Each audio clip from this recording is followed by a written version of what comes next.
Good evening and welcome, ladies and gentlemen. Welcome to this Wednesday's episode of the Mackmyra Inn. As always, I'm joined by a fellow landlord, Rich McKean. Good evening, Rich. How are you? Good evening, Mick. Very well. I'm happy to be here again. Back in the pub, mate. Chuffed. Everyone's glad to be back in the pub, Rich. Everyone's glad to be back in the pub. And tonight's VIP patron is, and I'm probably going to get a slap for this one. Thankfully, she's tuning in from Canada. So she's not right next to me. And that's Chantaille Buczynski. Is that correct, Chantaille? Buczynski. Buczynski. Sorry, I knew I'd mess it up on the first shot. So, good evening, Chantaille. How are you? Hi, I'm well, thank you.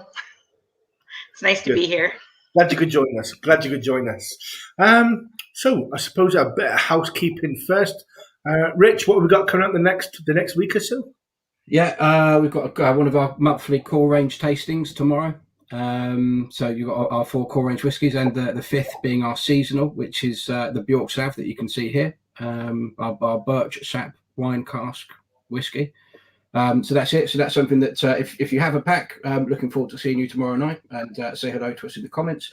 If not, just watch along maybe, and if you've got a Mackmyra at home, and you'll learn a few facts about Mackmyra as we go. Quite a whiskey focused one, whereas today will probably just be us making things up as we go along. As tomorrow more structured, yeah.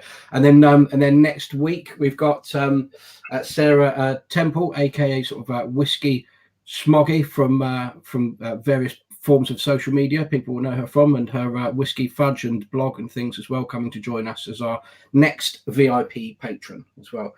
And then I think that might be it for the next week or so, Mick. Just a couple of things, and then we've got a new moment bubbling. Can't say much about it at the moment, but keep tuning in, and maybe we'll drop a hint or two here or there, perhaps. But it is coming. It is coming, guys. Okay. Yeah. So don't forget, though, like I said, tomorrow night's tasting. We're covering our new seasonal. It's only been out for 6-7 weeks now, Rich. So thereabouts, and that's a Bjork Sav, as Rich said, Birch Sap wine cask finish. Really nice, refreshing, literally spring in a bottle. It's not going to jump off anywhere, so it's not quite that sort of spring. But no, a nice joke. Rubbish jokes, which I know I'm full of rubbish jokes. We all know this by now. Even tomorrow, Steve, a couple of our regulars there. Nice to see you guys. It's probably a little bit early, but it's around about that sort of time. Ding-a-ding-a-ding-a-ding-a-ding. 18:05 somewhere, and time for myself and Rich to get the round in. So, Chantaille, what would you like to drink? What are you having? I'm having my go-to, which is I love the Macallan 12 triple cask. Some people are like, oh, that's a big lot thing, but I love it. I just love the woodiness and a little bit of the sweetness and the savoriness. It's my go-to dram.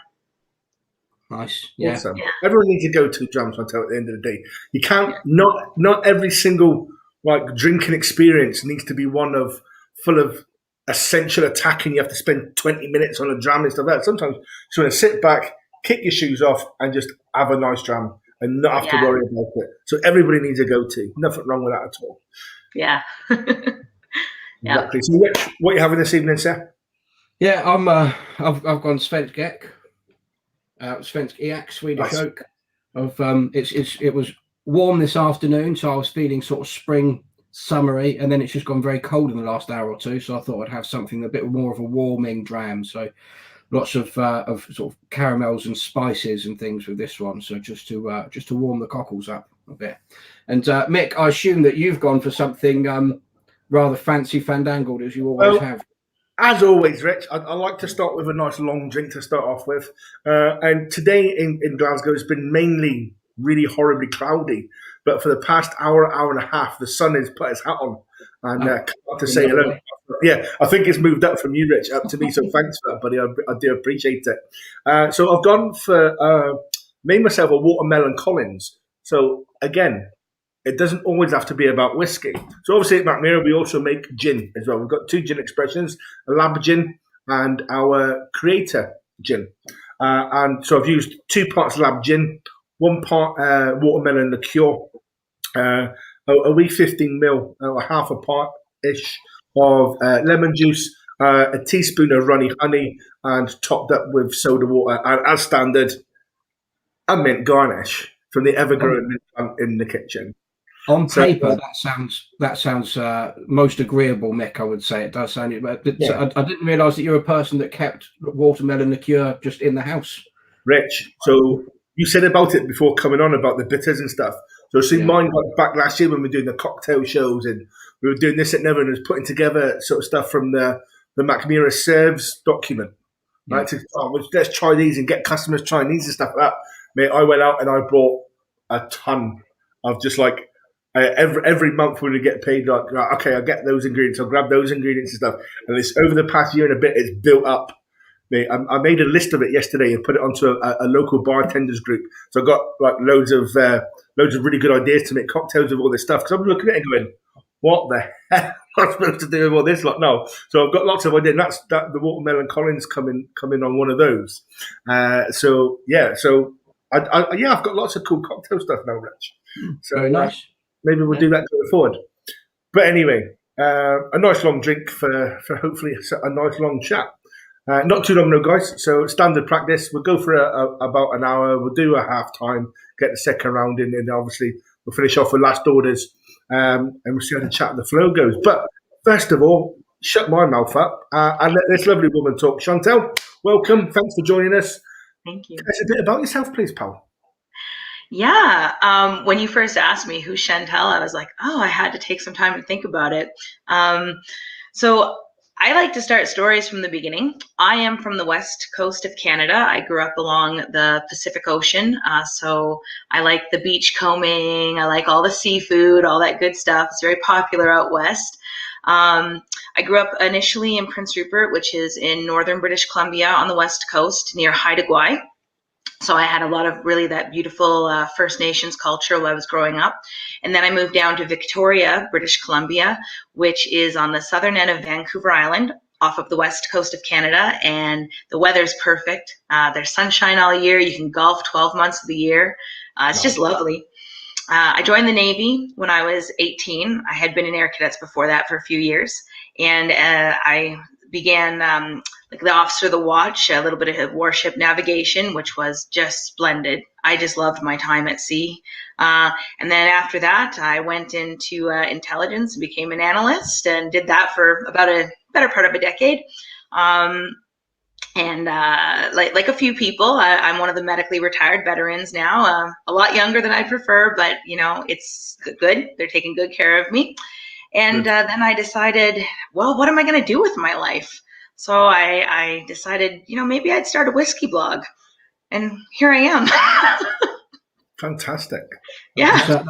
That's quite an origin story, I think. That's Isn't it, that's super interesting, yeah. Best one we've had yet, Rich, from all of our patrons. Intro stories have been fantastic, without question or doubt. But I think this one resonates with me that little bit better, or more, should I say, not better, but more, because I'm ex-Royal Navy. I was a weapons engineer for 13 years. Hold fast, and hence the hand tattoos there. So just traveling the world, seeing the sights, and doing a few things here and there. It was a fantastic experience, Chantaille. So before you were unfortunately medically retired, how long did you do? Well, I was in the Navy Reserves exclusively for the just shy of 18 years. Wow. It was a really wonderful experience. I liked just everything about it. The people, the environment, the operations. It was just the time of my life. I loved it. It's so many good memories. Definitely. Obviously, you have to work hard to get to those situations. It's not all. It's not all thumbs up in Hawaiian shirts and pina coladas on the beach, is it? Do you know what I mean? No, of course not. No, but it's great. Yeah, I did a lot of great things. I didn't get a chance to go on deployment, but I still did some operational work at one of the headquarters in Ottawa, which is Canada's capital city. And so I'm very proud of that. I really contributed. I did my contribution, and I'm really proud of the service. Good. Nice. I think your origin story, the way Mick said, resonated with him because you've both got a sort of shared background in the Navy. With me, it resonated with me as well because I think I was mentioning to you before, I've got a cousin who's now married to a Canadian lady in Vancouver, and when we were there in 2018, we drove 18 hours or whatever it is north to almost level, I think, where you said you were from, Yes. to Smithers and Lake Babine. And I've been to 25 or so different countries. I've spent a few years living and working abroad. Scotland for me is my favourite in terms of the way it looks, especially the west coast. But Canada and that drive north of Vancouver to where you're from is like Scotland on steroids. And for me, it was overwhelming, just like how grand it all was. But then when you mentioned that you lived in Victoria as well, that was news to me. And I spent a few nights over there. One of my mum's friends had a place there. She went to go and say hello to them as an excuse to get over to the island as well. Yeah. And we visited a distillery. I can't remember what it was called, but I think it was as you're driving out of Victoria itself, a bit further north, not too far out of the city. There's a distillery there somewhere. And it had just been built and they hadn't started producing yet. They had a number of Scottish whiskies and things on sale in the shop. But, the spirit safe was still wide open and they hadn't started any production yet. Could you have a guess at who they were? Because I think there's I heard about it. I moved away from Victoria in 2008. So I've been away for quite some time. But I certainly heard about the distillery. Yeah, absolutely. Yeah. Yeah.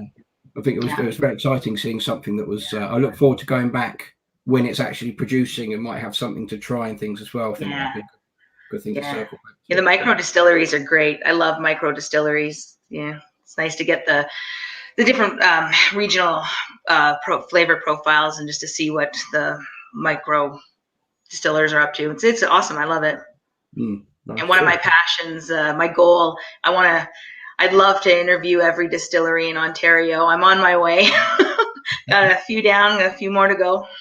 Yeah, I'm really passionate about Canadian whiskey. How many distilleries are there in Ontario? I'd have to Google the exact number, but there's, I'd say about 25, maybe give or take around there. Wow. Impressive. Yeah, very good. Are they all making various types of whiskey, or are they into other spirits? Yeah, it's an interesting thing about the Canadian, especially the Ontario distilleries. I've noticed there is an emphasis on the whiskey, but a lot of them branch out into the gin. It's really a quite nice experience because you can go and you can get a sense of, okay, what is the regional whiskey for that particular distillery like? And then when they branch out into the other spirits, it's kind of like it's almost like becoming like a Canadian traditional distillery experience. I'm finding it's like our own sort of swing on things. I really like it. That's cool. That's nice to hear that there's a Canadian stamp being put on things. Yeah, we're really evolving in our whiskeys. As we all know, of course, Canadian rye, used to be predominantly corn based, and over the years we've been moving sort of a lot more. The distilleries have been going more towards like the 100% rye. I love it. I love that Canada is really evolving into its own sort of whiskey identity. Like, what is Canadian whiskey?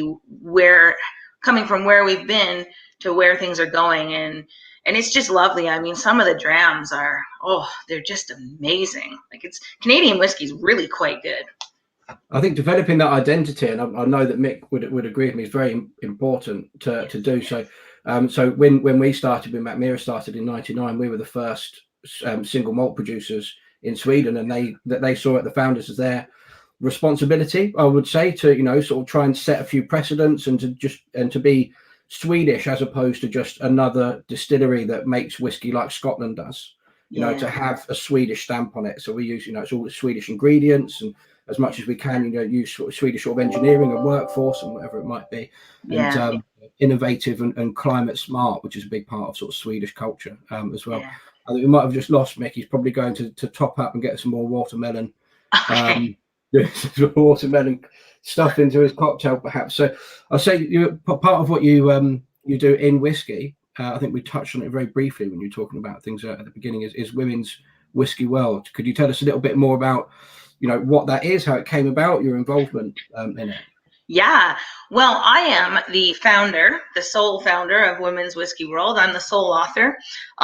Like I said, when I medically released from the Royal Canadian Navy, I'm so young. I'm not even 40.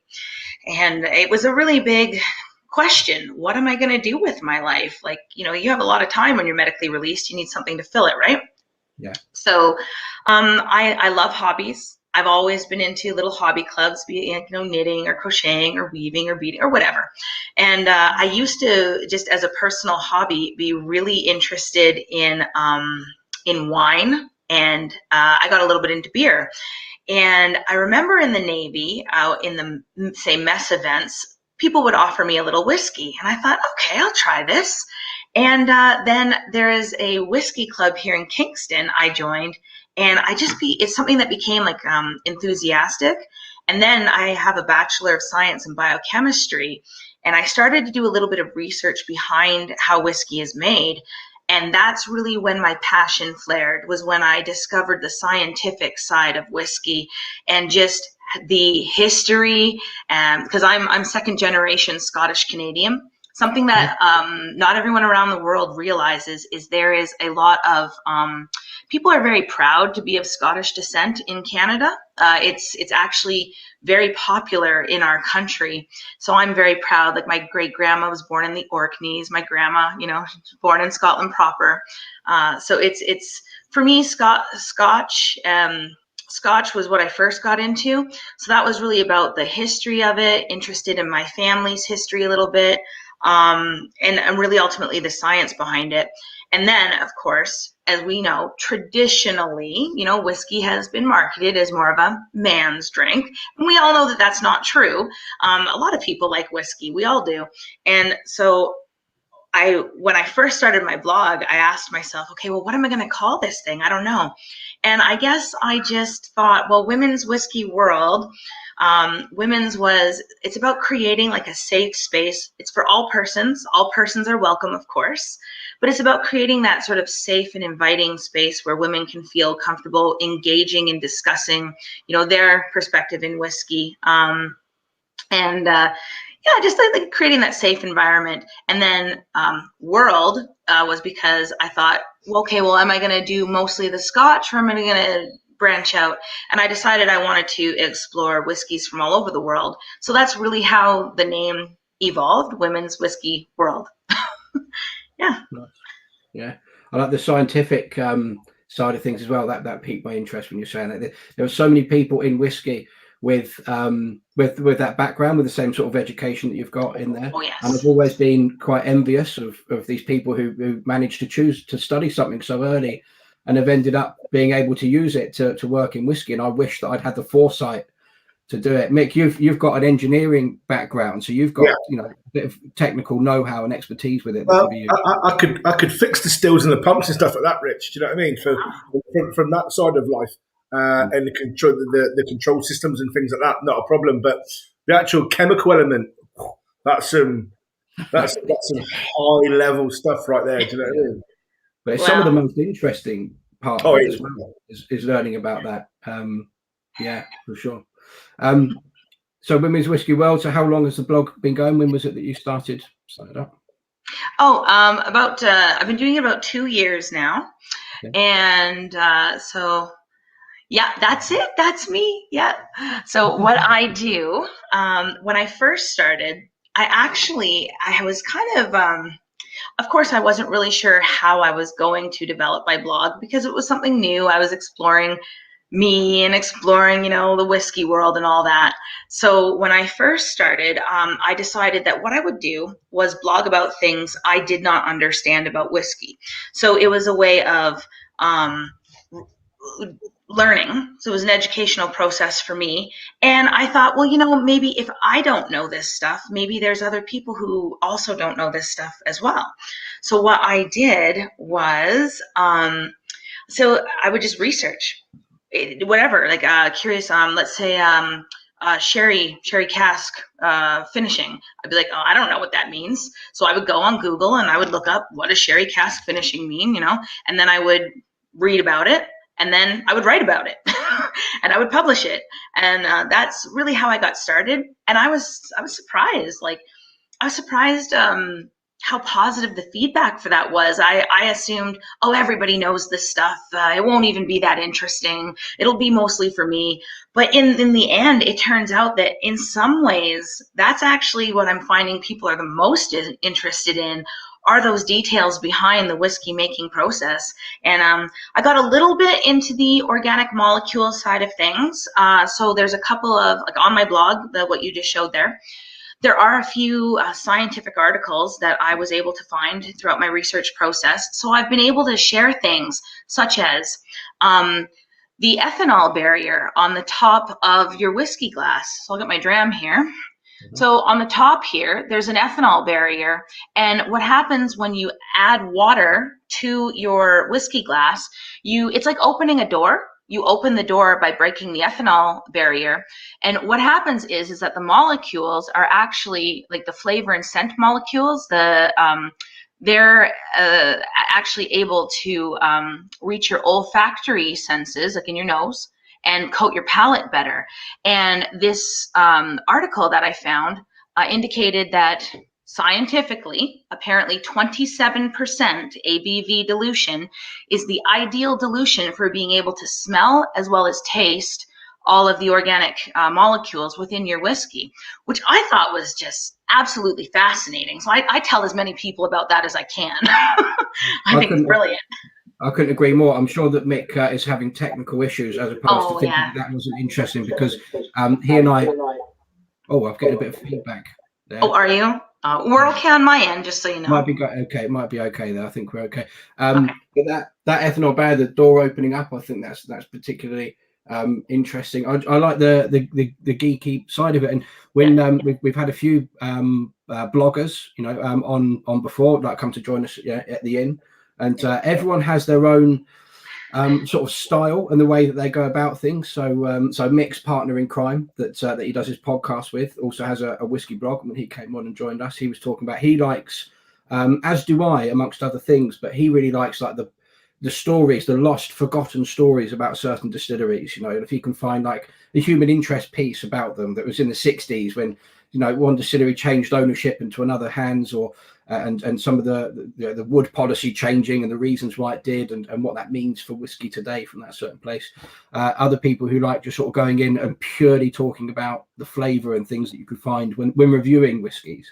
Yes. And then so hearing you now talk about you like doing some of this, I don't know, sort of open secret things maybe, but just sort of showing people, we like to use your metaphor about the whiskey, opening the door perhaps to people that have heard lots of people say finish this or finish that and not really knowing what it meant, but sort of getting by and knowing that they like the drink or not, or the can, but not really knowing where it comes from. So I think it's awesome that you've got that your blog is available for people to come and look at that part of it as well. Yeah, that is exactly my approach. I'm a teacher at heart. I have children. I have an 8-year-old and a 6-year-old, little girl, little boy, and I love teaching. I really do. And so when I'm drafting my blog posts, I'm asking myself, okay, so if I was teaching somebody who didn't know about this information, how would I explain that to them?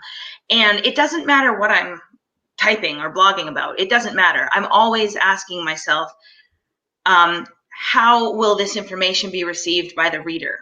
And so for me, I like to take maybe something that is a little unapproachable or might seem a little bit complex, maybe even a little scary for some readers, right? Because I have the science background, not everyone does. So I like to kind of make it fun, engaging, exciting, and really understandable for anybody who's reading my blog posts. Yeah, I suppose a good hi, welcome. So there's a couple of troublemakers out in the beer garden. I had to go and chase them away, but but no. So that's great in coming from that sciencey background and stuff like that. And I think a good example is probably one that you did about molecules in a cask. Yes. Oh, wow. Yeah. This was one of my favorite ones, actually. That was one of my earlier blog posts. Yeah. Yeah, and so what's interesting about this, and I mean, I am by no means like a palate expert or anything, but what I did learn in biochemistry was that those aromatic compounds, those carbon rings, those carbon rings are what our palate and our olfactory senses that they pick up. So when you get that aromatic compound, it hits your tongue. And depending on which part of the tongue it hits, you're going to get those different flavors. Yeah, and for me, like I just love it. The other thing I did, which was kind of cool. So let's say, for example, you taste like banana, or you taste cherry, or you taste lemon, lime, whatever.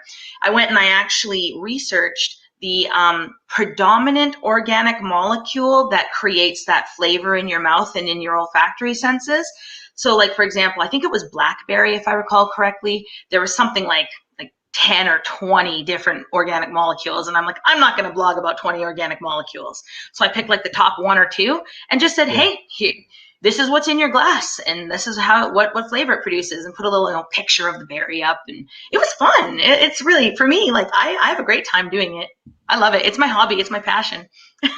This geeky stuff, I think I'd really like to. We tried sometimes, not because Mick and I in the past, when we first started doing this, we got really geeky with it, and we just went down all these rabbit holes.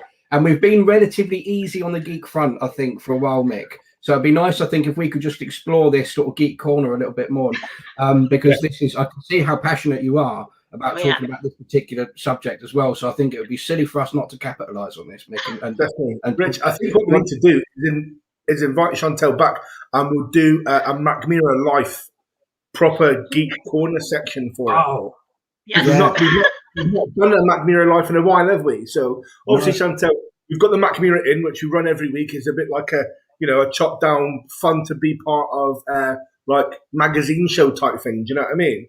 But we do Mackmyra Life. In its previous entity, we used to have Geek Corner, so about an hour, and then we used to have like 5-minute segments. But we've evolved that now to like bring Mackmyra Life back once in a while for really proper, in-depth, geeky sessions. I think the last one we did proper was with our Cooper. Oh wow! So of our Cooper, and we did a full show about coopering, and oh man, that was So I think we should we'll drop some emails and stuff, and we'll do. Stop it! Honestly, man, honestly, you'll get me all hot and flustered on the telly. Mick, that's Chantaille. That is Mick's favourite photograph of all time, and the man's got pictures of his kids. But that's the top one apparently. So he says, tongue in cheek, I think sometimes. If we could have you back and do a real geek out show, that would be fantastic. I would be. That's my pleasure. Yes. Yeah, cool.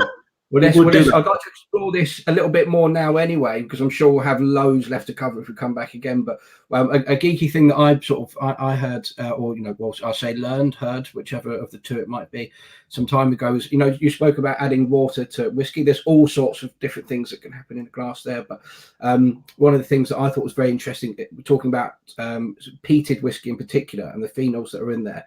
Yes. And hopefully, I'll have this right, and but feel free to correct me if not, and I'll take it on the chin, of course. But phenols are made up 2 parts of it, sort of hydrophobic and hydrophilic acids. So when you add water to it, one of them is attracted to water, one of them is repelled by it. So it helps those molecules sort of break up more easily because they're acting by, and that's why with the smoky whiskey it can have an even more exaggerated effect in terms of changing the nose and the palate when you add a bit of water to it. Is that something you've ever heard of before? Or no. I mean, I have heard of the phenolic compounds, of course, but the specifics of what you're discussing, no, I have not. But as you were speaking, that does make a lot of sense. Yeah. Okay. Yeah. I'll take that. That stuff I find so interesting. Yeah. There's a chat I think I'm listening to.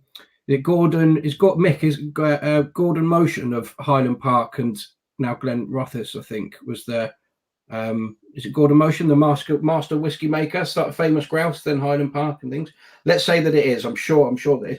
I heard him talking in one of Highland Park's videos, various different sort of things that they do for promotion and a bit, geeking out here and there. And he spoke about a doctor, I think Nigel Piggott of Strathclyde University, who spoke about something to do with the alcohol puddle theory. So if you've got your whiskey in a glass, you've got it gets more complicated, of course, but you've got three things basically in it. You've got water molecules, alcohol molecules, flavor molecules. Yep. And the alcohol and the flavor molecules sort of band together, and they move around in this big sort of 3D matrix of water all around them. So they're like these three-dimensional puddles of flavor and alcohol. Yes. And when you add a bit of water to that whiskey, then, because you've changed the chemical composition of what's in that glass, you end I think because flavor molecules are soluble in water, or the other way around, alcohol. So when you add water to it, it immediately breaks them all apart. So, I mean, we're all familiar, I think, with the visual effect of adding water to a whiskey and seeing, the oils moving around and just the molecules. Is so beautiful. As well. Oh, it is, isn't it? Just you wish you could just add water to it all night, but eventually it would probably be a bit too far gone. But I thought that alcohol puddle theory, I thought, was something that was very interesting as well, and just because that's quite an interesting way of being able to visualize what happens in the glass, because we can tell the difference. By the smell and the taste. Well, I would tend to think when you add water, it increases the entropy or the sort of this chaotic movement of the molecules. And I don't know. This is me speaking off the cuff. I'm wondering if maybe increasing the entropy of the molecules, like they just move around more, maybe that contributes to the increase in the scent and flavor profile. I'd have to research it, but that's just my best guess. Like what you're piggybacking off what you mentioned there. Well, it sounds right to me, but I don't have your degrees, so I'd have to research it. Yeah, I'm sure you have a good laugh doing it as well. I love it. It's one of my favorite things to do. Right. Yeah. Well, Mick, what's your sort of favourite geeky thing that might spring to mind? That's a proper on the spot one joke, Rich. I know, it might be rather unkind of me to do it, because it's a big geeky world out there, and there's lots. You and I have spoken about a lot of geeky things, but it is. I think probably one of the most fascinating things is probably fermentation times. One of my biggest likes is fermentation times. I'm always the guy on the tour going, how long's your fermentation time, please? Do you know what I mean? Like, oh God, not another one. Yeah, that's normally me. I quite enjoy that. Do you know what I mean? And see what type of whether they use a liquid yeast or a powdered yeast, etc. So I like exploring the fermentation element of the brewing and distilling. Yeah, I just recently learned about it's called Baijiu.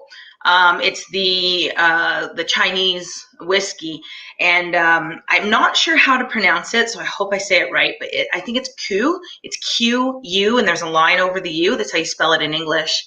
And they, when I was reading about it, they were saying that each of the distilleries has their own Q sort of, I guess, patented recipe, if you will. And apparently, it's the coup that actually gives each Baijiu its distinctive flavor, which is interesting because usually with Scotch and in other countries, it's the wood aging that tends to bring that interesting flavor profile to the whiskey. So it was just interesting to read that. Oh, neat. Okay, so in China, this Baijiu, it's the yeast that brings the flavor profile, and I thought that was just brilliant. Yeah, there's so many different types of yeast to be used as well, and different types of grain, of course, but even just of barley, there are so many different types, varietals that we can have of it. Mick's gone 2D there. We've gone portrait with Mick. A question here from Bully. So what happens when freezing? So like Brooks, as in Brooks whiskey, that's one of our core range whiskies, changes viscosity, but he's tried it with other whiskies and it doesn't. You got anything, any sort of any theory about temperature changing? Yeah. Well, the thing is with freezing, you're really just changing the phase. You're going from the liquid to the solid phase of the molecular liquid, whatever the composition, right?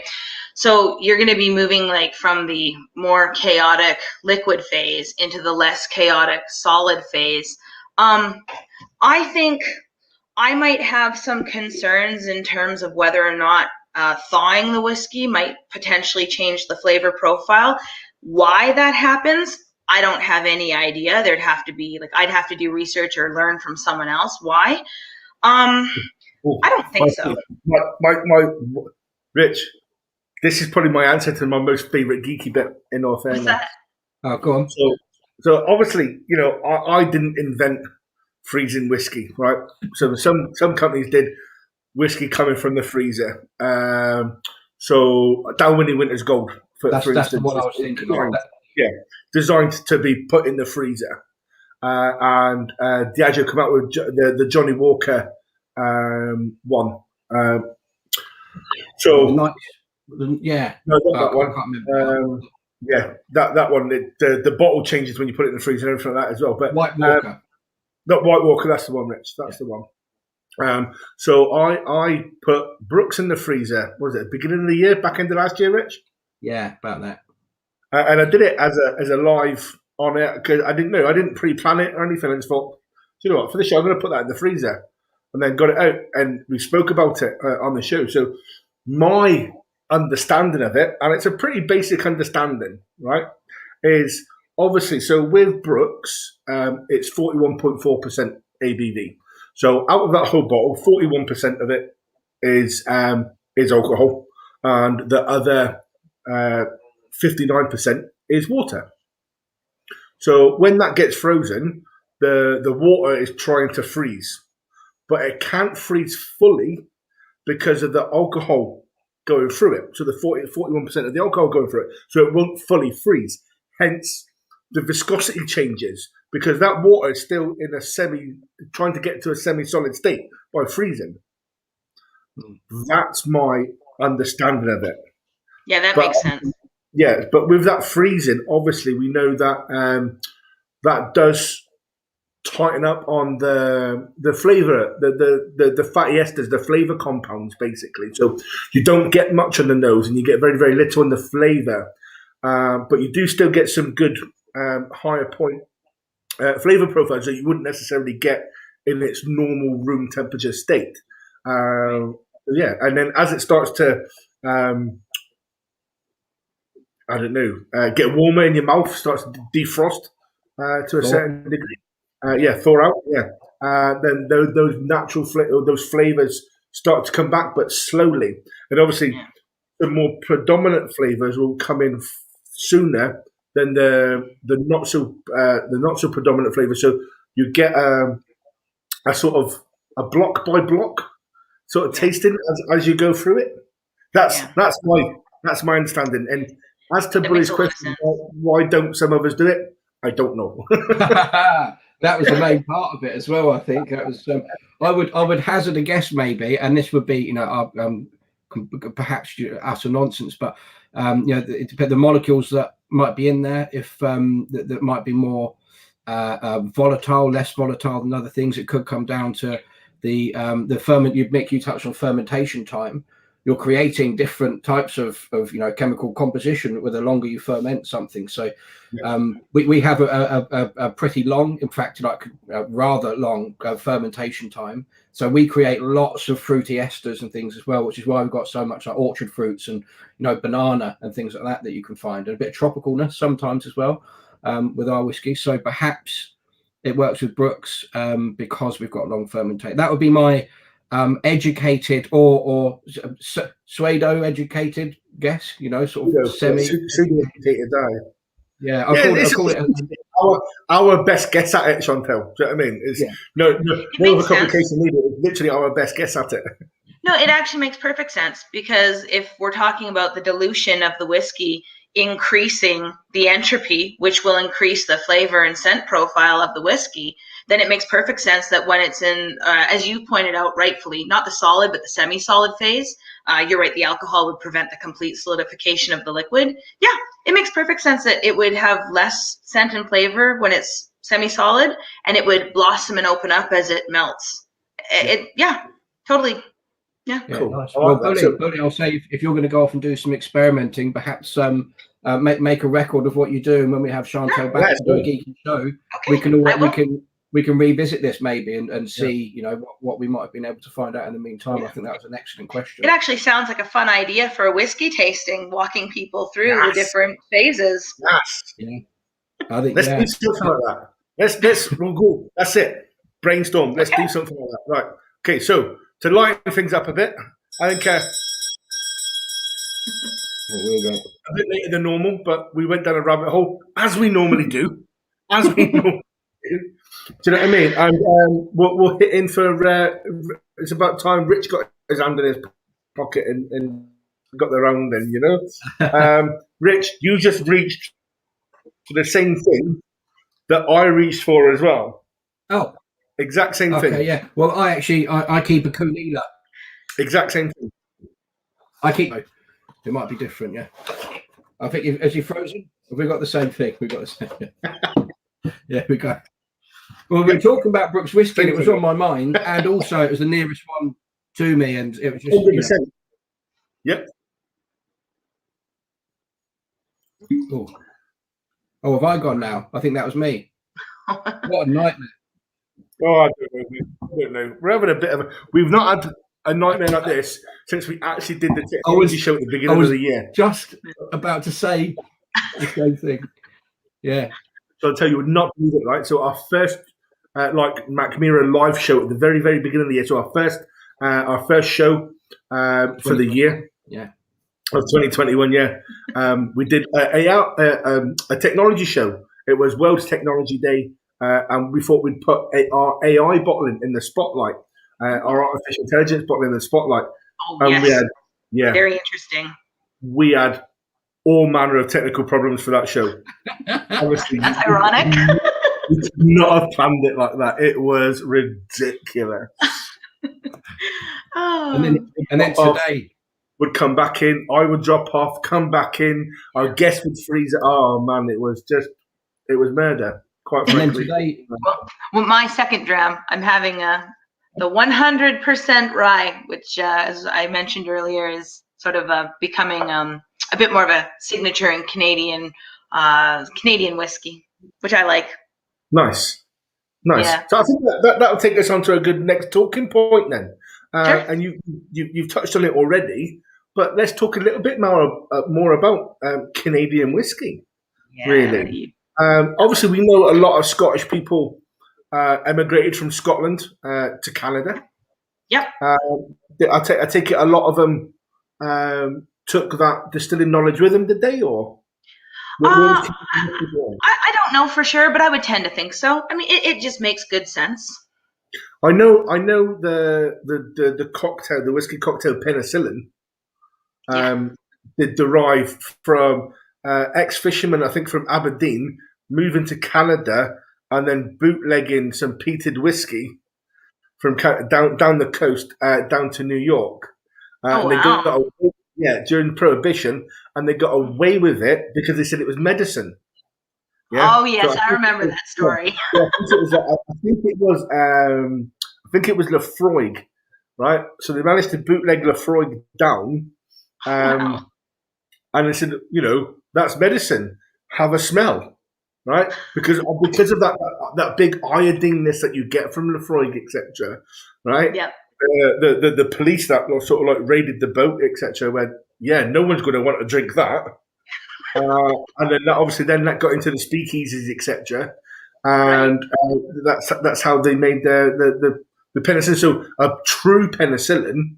People call it a penicillin and make it with any peated whiskey these days. A true penicillin is actually only made with Lefroy. Oh, so there we go. That's a great story. For a bit of geekiness, for a bit That's of pretty cool. I like that.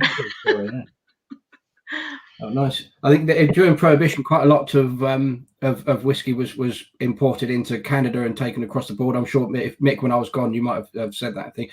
And I think it was learning about that when I learned that Nova Scotia on the east coast of Canada means New Scotland. New Scotland, yeah. British Columbia. I had no idea. I've got family that live there as well, sort of second cousins and things like that. But I just had, I think they moved over there not long after the clearances, and then have sort of stayed in touch with the other generations and things that we've had, as in referring to the Highland clearances there.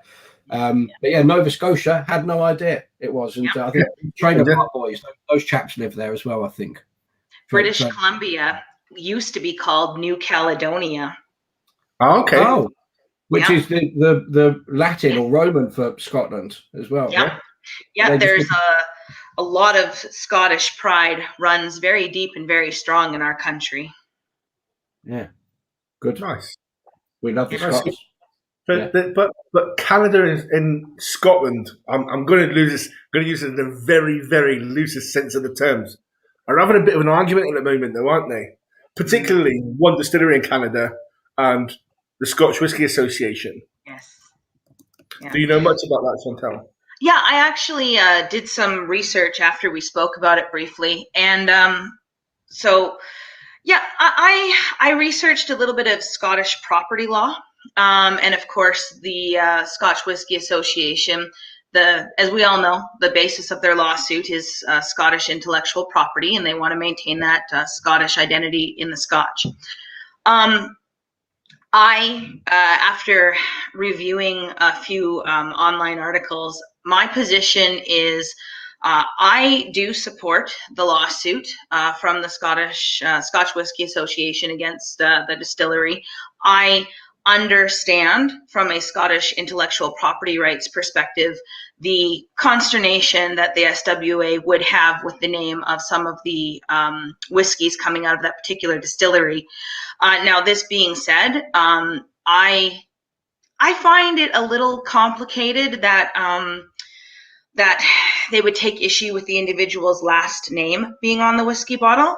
I, of course, not being the judge, not reviewing the entirety of the facts of the plaintiff and the defendant, I cannot make a final judgment one way or the other. So I'm really offering you my personal opinion. And that's what it comes down to, isn't it, Chantaille? We're in the pub. Pardon me? I said that's what it comes down to. We're talking in the pub scenario. We're talking pals, you know what I mean, at the end of the day. And that's what we're after. We're after personal opinion. What do you think of this? Do you know what I mean? My personal opinion is that I absolutely do support the lawsuit. I think it makes a lot of sense in terms of protecting Scotch identity.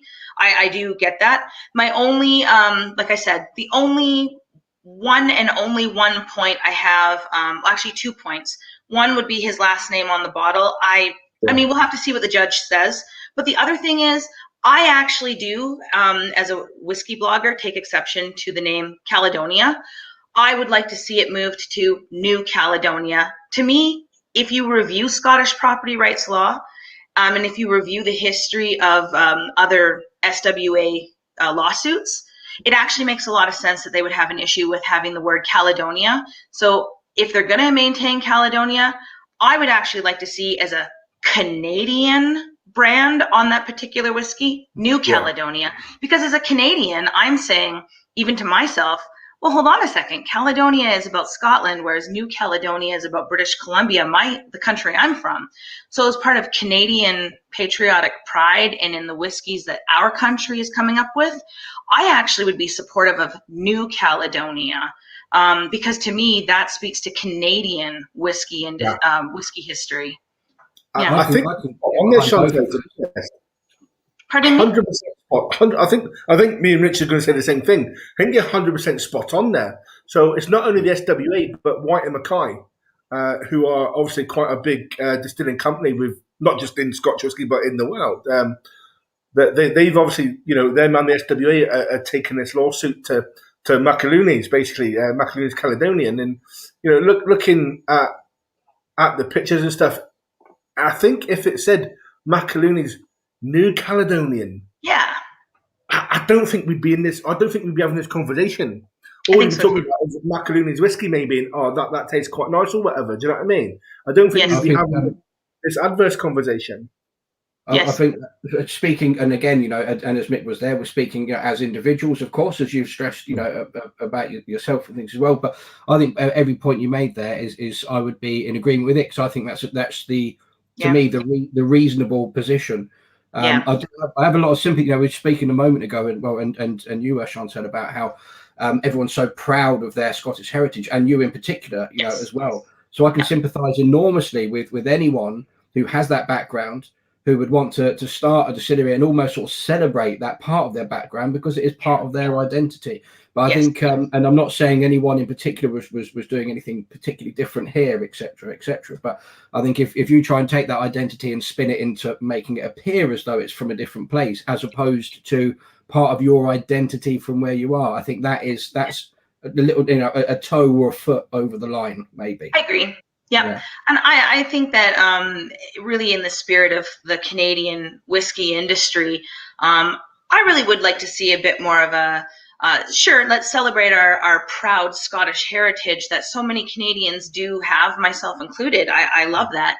And, I'm Scottish Canadian. I'm Scottish Canadian.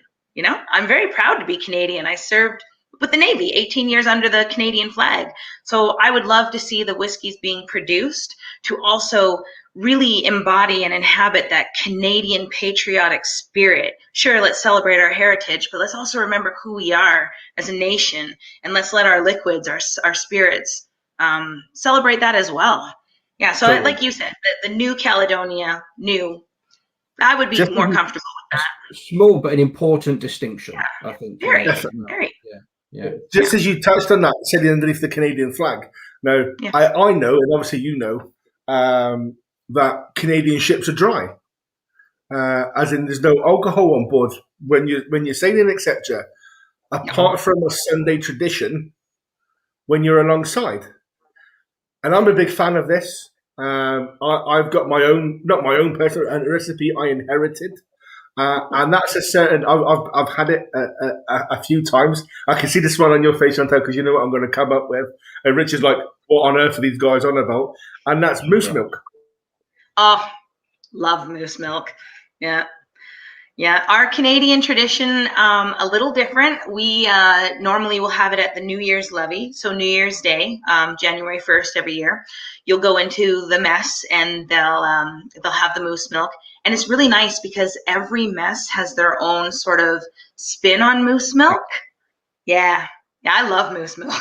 So are we is moose milk a cocktail name, or are we talking about actual? Okay, no, it's not actually. Very good. If you get any mooses, right, that can produce this, I'd have a farm of them, Rich. Honest to God, I'd have a farm of them to milk them for this. Not a problem. So tell me, what would be your go-to recipe for a moose milk then? Definitely Lamb's Navy rum. That is what the Royal Canadian Navy predominantly uses when we make the moose milk. So the Lamb's Navy rum, as well as vanilla ice cream. I have seen a little take with some sort of maple vanilla, which is quite good. I really like it as well. I'm traditional. Not everyone is. So I like it with the Lamb's Navy rum and the vanilla ice cream. Okay, cool. So, Rich, this gets made up in batches. We're talking buckets of it, right? Yeah. So this isn't like a moose-sized buckets. Yeah, basically. Right. So we're not talking like 15 mil of this here, 10 mil of that there. No, sir. We're talking a bottle of this here and a bottle of that there. Yes. Made up in so my recipe that I learned is a bottle of white rum, bottle of vodka, a bottle of a coffee cream liqueur, to drop a name Kahlua, right? Okay. And there was, and that's over a big tub of vanilla ice cream and topped up with milk. Oh, that sounds good. I had a nasty feeling that Mick was just going to stop after the bottle of rum and the bottle of vodka and just say and an olive garnish. Yeah. And a garnish of mint, sir.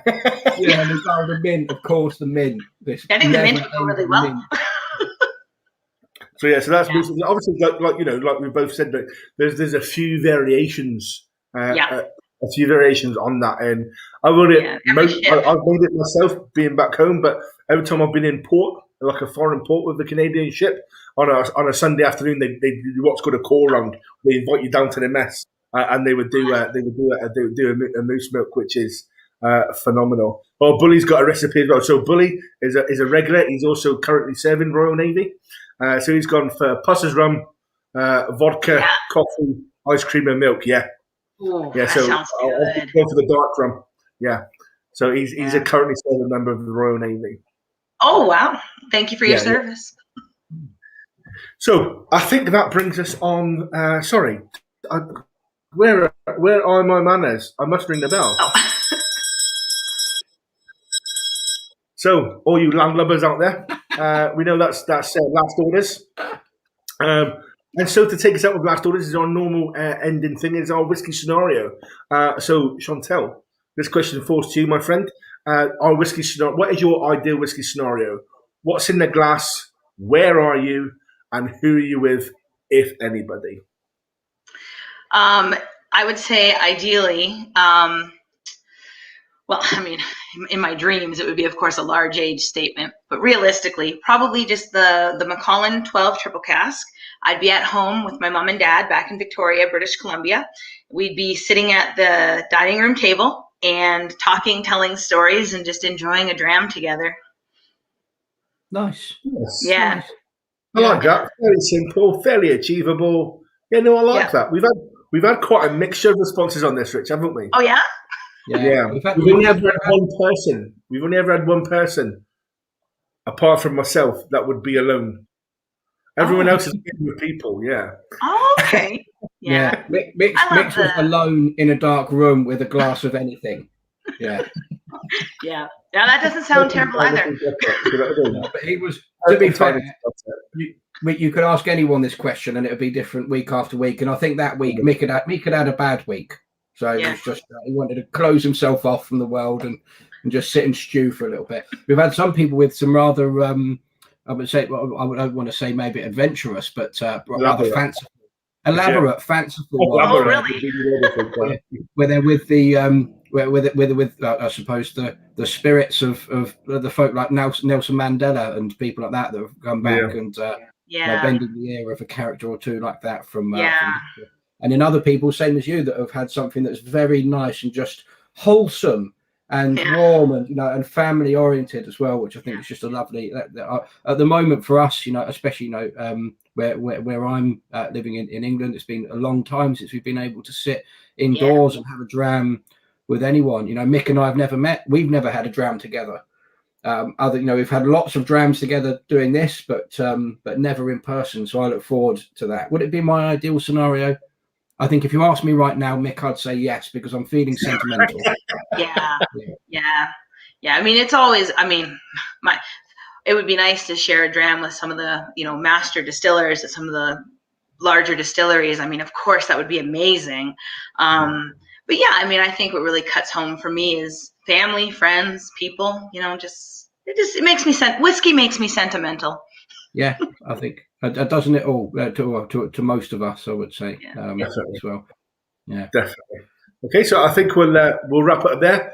Chantaille, honestly, shipmate, thank you very much for joining us. Thank you. It's been again another fantastic patron, VIP patron that we've had. Another twist on stuff that we've been talking about. Do you know what I mean? It's been amazing. It's been amazing. We've had some really positive comments in that as well, but we've not even really got around to doing because we've ended up down rabbit holes and just engaged in us, not everyone else. Do you know what I mean? Well, Mick, Tamara, one of our regulars, and now actually as well, last few months has been a colleague of ours working for Mackmyra in Germany. Said she's going to go and check out your blog for more interesting details. She's great. Thank you. One more reader or subscriber for you as well. And I can tell you now, I'll be doing the same thing over the weekend or over the next few days because that's the geeky stuff. That's just this bit that I can't get enough of, and we're not able. We don't talk about it enough when we come and do these things. So very much looking forward to the idea of you coming back and doing like a proper geeky show with us at some point. Sounds great. We'll definitely do that. We'll definitely 100% do that. Okay, guys, ladies and gentlemen, thank you very much for joining us this evening. It's great to have the newcomers and our regular patrons as always. So thanks for joining us, guys. Again, Chantaille, thank you very much for joining us. Rich, been a pleasure to open the pub with you as always, sir. Sorry about our wee gremlins that we've had between us, but we managed to get there, I think, without too much loss of quality, hopefully. Fingers crossed. Join us again tomorrow night, where we're going to cover our core range and our Bjorksav for our regular tasting event, and we'll get a bit more in depth about who Mackmyra are, how we started, and a bit more into the drams, etc. Rich, we've got a guest, a friend of yours next week. Who was that again? Yeah, we've got Sarah Temple coming to join us, Whisky Smoggy, maker of attendee of any whiskey festival that there's been while they were still happening, of course. And all round sort of whiskey geek, lovely person, a member of the Whiskey Circus as well. Chantaille, I know that you've been involved a little bit in talking to the circus. So it's a group, just a collective of whiskey geeks and enthusiasts that have just got this big energy for whiskey and learning about it and everything as well. So we've had a number of them on, and Claire, who I know you're friends with as well, came to join us a few weeks ago. So I think we'll continue using that pool of geeks and enthusiasts going forward. I'm going to be fishing that ice pond, not a problem. I'm going to be putting the pole in that ice pond, no bother whatsoever. So for myself and Rich, even though he can speak for himself, Chantaille, again, thank you very much for joining us. Ladies and gentlemen, good night and skål. Sláinte. Go. What a pick. Yes.